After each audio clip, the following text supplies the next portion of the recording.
Sa harap ng maraming investors, mariing binigyan diin ni Vice President Sara Duterte ang malalang problema ng korupsyon sa Pilipinas at ang agarang pangangailangan na masugpo ito. Kasabay nito, binanatan niya ang ilang politikong anyay biglang yumayaman at nakabayli pa ng mamahaling ari-arian sa abroad. Si Jason Rubrico magbabalita.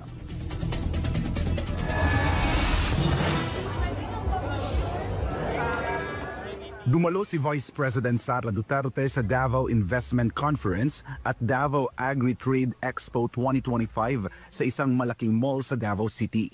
Sa kanyang talumpati, una niyang pinasalamatan ang mga investors sa kanilang tiwala sa Davao City.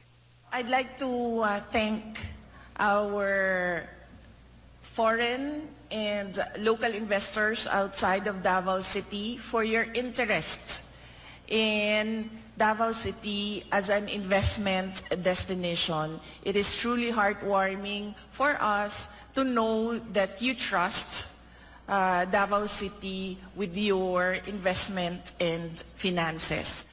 Pero agad ding tumutok si VP Sara sa pinakamabigat na issue na humahadlang sa pamumuhunan, ang korupsyon.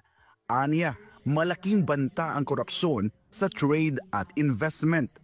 It distorts markets, undermines public trust, and economies like the Philippines, as you can see, never reach their full potential. Corruption is the greatest challenge to trade and investment.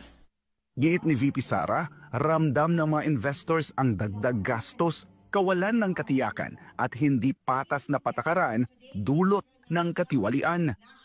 Corruption increases the cost of doing business. We all know this. The investors complain about this in the Philippines. It deters responsible investors. It creates a climate of uncertainty where contracts are not honored and rules are not applied equally. For developing nations, the consequences are severe. And for the Philippines, opportunities are lost and progress is unheard of, unseen, and unfelt. Mabigat ang babala ng bise na aniya ay walang seryosong mamumuhunan ang maglalagak ng kapital kung ang mga desisyon ay ginagawa sa likod ng saradong pintuan at hindi sa boardroom.